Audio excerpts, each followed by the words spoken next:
It's a Jawa. What is the strongest team that is required to build a motorcycle? It is obviously the engineering team. Isn't it? But if you are someone who believes that it is engineering, that means you are living in yesteryears. Because, in today's world of automobile engineering, the engineering part has actually become stagnant. Of course, the engines have become smaller and more efficient. But all the engines basically follow the same mechanical principles invented a century ago. Now in today's era, most of the automobiles are not built by the engineers but are actually repackaged by the marketing guys. And to make you better understand this, we are providing you the example of Jawa Motorcycles. The rebirth of Jawa Motorcycles will make you understand that it is not just the roar of the engines or the sleekness of the design anymore. It's the story that comes with the bike, a story that resonates with the rider, creating an unbreakable bond between man and machine. And who better to weave these captivating tales than the masters of persuasion themselves, the marketing team. Jawa Motorcycles are made by a company called Classic Legends. This company is owned 60% by Mahindra and the other 40% by Anupam Thareja and Bahman Irani. Before getting into Jawa, let us first see how Mahindra two-wheelers took its shape. Mahindra decided to get into the two-wheeler market in 2006, and by 2008 it started Mahindra Two-Wheelers Limited. Mahindra Two-Wheelers Limited started a research and development unit at Chinchwad in Pune. Equipped with necessary design and development facilities right from renderings to prototype manufacture and testing, Mahindra invested rupees 100 crores, that is equivalent to $13 million. It also opened a manufacturing facility at Pithampur, near Indore in Madhya Pradesh. As an already established player in the four-wheeler segment, it was not hard for Mahindra to invest money and get all the expertise to manufacture and sell two-wheelers. Mahindra venture into the two-wheeler sector by acquiring an already established but then a loss-making two-wheeler company, Kinetic Motors. Kinetic was manufacturing Kinetic Honda, a 100 cubic centimeters, two-stroke automatic scooter. But as the emission norms started to get stringent in the early 2000s, Kinetic had to stop production of its scooters because its reliance was on Honda, and Honda was now interested in a pie of the Indian market directly rather than through joint ventures. As Kinetic didn't have intellectual property of its own, it had no other options than shutting it down. Mahindra saw an opportunity and acquired Kinetic Motors. Now with the infrastructure of Kinetic Motors, Mahindra joined hands with a Taiwanese two-wheeler manufacturer in SYM Motors. Mahindra also acquired a controlling stake in another company. And that was an Italian two-wheeler manufacturer called Malagudi. Mahindra started its two-wheeler journey in 2008 with Mahindra Flight. It was a four-stroke, automatic 125 cubic centimeters engine scooter. After that, Mahindra consistently launched other models like Stalio, Rodeo, Duro and Kine. However, Mahindra was not able to make any mark in the motorcycle segment, nor it did in the scooter segment. Hence it started to discontinue models and come up with their new iteration of the same bike but with different design and also with different names like Pantero and Centuro. Mahindra had a product in every two-wheeler segment in India, from 100 cubic centimeters to all the way up to 300 cubic centimeters. But each and every Mahindra two-wheeler lacked one critical aspect, that is sales. Mahindra was so unsuccessful in cracking it that in 2018, Mahindra sold only 4,004 two-wheelers. Meanwhile, Malagudi in its garage had a bike with 300cc engine, which was originally derived from a Chinese motorcycle. Mahindra engineers now decided to try another tested formula. Though it is the smaller motorcycles that make the volume, it is actually the higher segment motorcycles that make more money for the company. Because the cost of manufacturing the higher segment bikes will not be considerably high compared to the price it's sold for. Mahindra got into this segment by redesigning the Chinese bike which was in the garage of Malagudi. They called it Mojo, Mahindra Mojo. With Mojo, Mahindra tried its luck in the mid-segment which was dominated by Royal Enfield. But Mojo was another disaster for Mahindra. While in 2018, when Royal Enfield was selling around 8 lakh motorcycles, Mahindra managed to sell only just above 4,000. But 2 years before 2018, something magical happened. Anand Mahindra happened to meet with a guy named Anupam Thaneja for a coffee. Anupam Thareja was not at all an automobile engineer. He was an investment banker but had some experience in the motorcycle market, as he was involved with Siddharth Lal in the turnaround of Royal Enfield, which is a story for another day. If you want to know the turnaround story of Royal Enfield, comment Royal Enfield in the comment section. If we get enough comments, we will make a detailed video on that. Anupam Thareja, who was a part of the revival team of Royal Enfield, knew that its bikes were not selling because of reliability, but because of the brand connection.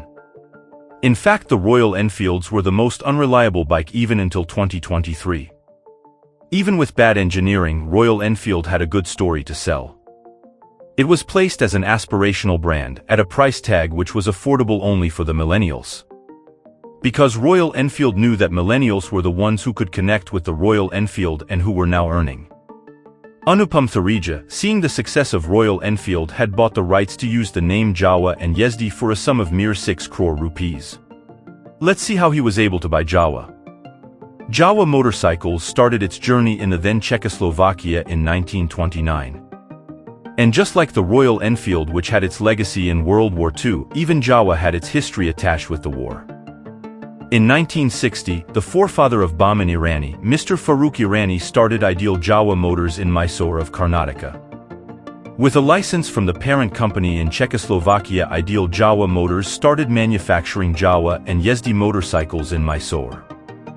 As India was driven and controlled by the license Raj system during the then Congress rule, Ideal Jawa Motors was happy manufacturing motorcycles without any competitors in the market. The only other two-wheeler in the market was Royal Enfield, which had a 4-stroke, long-bore, low-revving engine. Also, it was much heavier than Jawa. On the other side, there was a scooter segment where Bajaj was initially assembling Vespa scooters from Italy, and then after the 1970s, when its relationship with Vespa started to worsen, Bajaj started coming up with its own brands like Cub, Super and Chetak. In 1972, the Indian government, in order to provide more employment, started Scooters India Limited and started assembling Lambretta with the license from another Italian manufacturer in Innocenti. Later, when the Lambretta was completely localized, it was renamed VJ Super.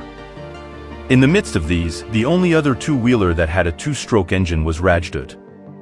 But Rajdut was mostly considered as a utility motorcycle rather than one for the performance.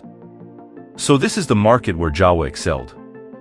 Its sturdy and well-balanced platform was good for the engines ranging from 250 cc to 350 cubic centimeters. In 1973, Jawa, after complete localization of manufacturing, Jawa changed its name to Yazdi, which in Czech means to travel. These bikes had a 350 cubic centimeters 2-stroke engine that delivered 20 bhp at 5,000 rpm. With just 150 kilograms unladen weight, it was pretty quick for its time. It also was able to make a top speed of 120 kilometers per hour. But during the late 1980s, the Indian motorcycle scene started to change with the entry of Japanese into the Indian motorcycle market. Since there was restrictions for foreign companies to invest directly in India, the only way was to join hands with the Indian companies.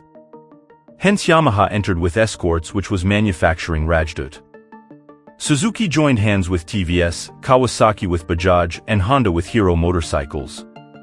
Since Japanese engines were small and efficient and used better technology and tooling compared to the 60s Soviet-era technology and tooling by the Jawa, there was a difference of day and night in the quality and the overall riding experience between the Yazdis and the Japanese motorcycles. With Soviet-era manufacturing and socialist style of government, combined with British approach of management, Ideal Jawa was a recipe for failure. So in 1996, Ideal Jawa factory of Mysore shut down its machines. The irony is that it did not even make much news while shutting down. Meanwhile, when Anand Mahindra met with Anupam Thareja, he had already bought the rights of the Jawa brand for rupees 6 crores. Apart from the rights to use the Jawa badge, he neither had a motorcycle company nor a manufacturing facility. But Anand Mahindra was convinced that relaunching classic brands made much sense and hence agreed to form a company with Anupam Thareja, with Mahindra having 60% stake. And so the Classic Legends Private Limited was born in 2016. And the very first task Classic Legends gave to its engineers was to redesign the outer look of the engine which was doing its duty in the Mahindra Mojo. Yes, the same Chinese engine which was acquired by the Italian company Malagudi. Since it is basically the engine to which the most part of the money is spent in design and manufacturing, Classic Legends saved a lot just by making the outer part of the Chinese engine look like the 1960s Jawa. And for the chassis, Classic Legends engineers' only job was to make a clone of 1960 Jawa. So finally in 2018, Classic Legends entered the market with 3 models of two-wheelers. That is Jawa Classic, Jawa Perak and Jawa Bobber. And guess what? All the 3 had the same Mojo engines.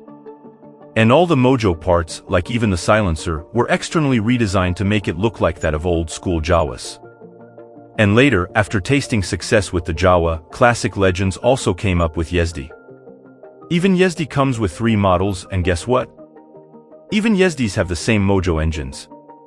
The same Mahindra, which with its Mojo was struggling to sell even 1,000 pieces a year, now makes a turnover of more than 700 Indian rupees crores and sells more than 40,000 motorcycles a year. So what does this story teach you? It's up to you to pick. What are your views? Is it engineering that is important or marketing for an automobile company? Comment your views.